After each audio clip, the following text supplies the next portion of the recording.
सिप्ला पिछले 2 दिनों में 4 बड़े डाउनग्रेड आते दिखे हैं, 1 2 नहीं पूरे 4 डाउनग्रेड आए हैं सिप्ला पर। इस स्टॉक से क्यों है सारी ब्रोकरेज की बेरुखी है, क्यों पसंद नहीं आ रहा है, जरा जाना और समझा जाए। वरुण हमारे साथ है बताने के लिए। वरुण बताएं। तो अनिल जी, मंडे और वेडनेसडे ये 2 दिन थे जबकि 4 दिग्गज ब्रोकिंग हाउसेस ने इसके प्राइस टारगेट काटे हैं। Credit Suisse, Jefferies, JP Morgan, Nomura, और अच्छे खासे काटे। आप देखिए, क्रेडिट स्विस 1300 से घटा के 1050, जेफरीज 1100 से घटा के 900, जेपी मॉर्गन 1210 से घटाकर 1030, नमोरा 1195 से घटाकर 1036। अब ऐसा क्यों हुआ है? दरअसल ये मामला जो है फरवरी का है, जब इस कंपनी को यूएसएफडीए से इनका जो इंदौर का पीतमपुरा का जो फैसिलिटी है 6 से 17 फरवरी में उसकी जांच हुई थी और 8 ऑब्जर्वेशंस उसके बाद निकल के आए थे।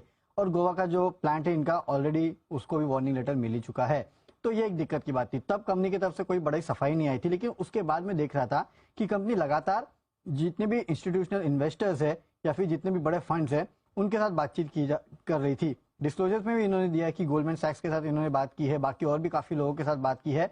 और उसके बाद अगर आप देखेंगे तो लाइन से इस कंपनी को सारे के सारे दिग्गज ब्रोकिंग हाउसेस ने डाउनग्रेड कर दिया है। अब ये इंदौर फैसिलिटी क्यों इंपॉर्टेंट है, पहले तो ये समझिए, क्योंकि माना जा रहा था कि FY23 में इस कंपनी की कुल आय में से 5% इस फैसिलिटी से आएगी और 15% का एबिटा जो है यहाँ से आने वाला है, क्योंकि काफी सारे जो इंपॉर्टेंट ड्रग्स है इस कंपनी के वो इस फैसिलिटी में बनते हैं और कुछ नए ड्रग्स जो है वो यहाँ से बन के एक्सपोर्ट होना शुरू होने वाले थे। और खासकर एक एडवेयर नाम का ड्रग है जो कि यहाँ से प्रोड्यूस होने वाला था और इसका यूएस में मार्केट शेयर अगर आप देखेंगे तो $70 करोड़ के आसपास का था। अब क्योंकि इसको ऑब्जर्वेशंस आ चुके हैं तो जाहिर सी बात है यहाँ से जो नए ड्रग्स का अप्रूवल है वो तो आने वाला नहीं है और पुराने ड्रग्स जो है उसकी कहीं ना कहीं सेल्स पे मार पड़ती हुई दिखाई दे सकती है। ब्रोकरेज हाउस की चिंता क्या है? इनका कहना है कि हो सकता है कि इंदौर फैसिलिटी में फिर से आपको एक बार कहीं ना कहीं इंस्पेक्शन जो है वो यूएसएफडीए की तरफ से आते हुए दिखाई दे और अप्रूवल जो है उसमें देरी हो सकती है। इनफैक्ट अगले 2 साल हो सकता है कि यूएस में एक कंपनी जो है कोई नया ड्रग लाए ना और उसके चलते जो एग्जिस्टिंग ड्रग है उसमें प्रतिस्पर्धा बढ़ सकती है। जेफरीज ने FY24 से 25 के लिए ईपीएस अनुमान 13 से 15% काट दिया है और क्रेडिट स्विस ने FY24 का जो ईपीएस अनुमान है उसको 10% से काट दिया है।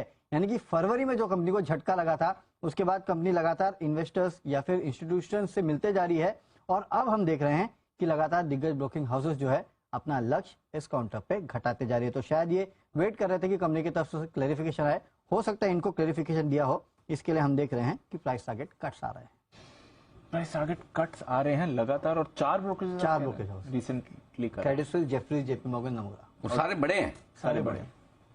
गजब होता हुआ दिख रहा है एकदम। हाँ, तो टारगेट्स एक के बाद एक गिरते 850 तक पहुंच चुका है स्टॉक, गिरता पड़ता लुढ़कता हुआ। सुमित जी चार्ट्स देखेंगे, कष्ट करेंगे सिप्ला के चार्ट्स देखने का? नहीं अनिल जी, कष्ट वाली तो कोई बात नहीं है। नहीं है, करो फिर। अनिल जी, सिप्ला के अंदर देखिए पिछले 1, 1.5, 2, 2.5 महीने से कंटिन्यूसली स्टॉक के अंदर गिरावट देखने को मिल रहा है। स्टॉक के अंदर मेरे को लग रहा है कि नीचे के अंदर जो चार्ट्स पे सपोर्ट दिखाई दे रहा है वो 850, 860 के पास है। 850, 860 का लेवल जब नीचे में टूटेगा तब इसमें और गिरावट आएगी। अब जब तक ये लेवल टूटते नहीं है तब तक इसमें फ्रेश बिकवाली ना करें, क्योंकि स्टॉक में ऑलरेडी एक अच्छी खासी गिरावट देखने को मिल चुकी है। तेजी कब बनेगी? जब स्टॉक ऊपर में 900 रुपए का लेवल तोड़ेगा तब पहले पुलबैक और बाउंस बैक के संकेत मिलेंगे, जिसमें 940 से 950 तक का मूव देखने को मिल सकता है और उसके बाद बड़ा मूव बनेगा। तो फिलहाल आप मान के चले 850, 860 नीचे में सपोर्ट है, 900 के बाद 940 से 950 का ऊपर में रेजिस्टेंस है। डिप में इसमें खरीदारी कर सकते हैं। ओके, तो ये है आपके लिए सिप्ला पर राय इस वक्त आती हुई सुमित जी की तरफ से।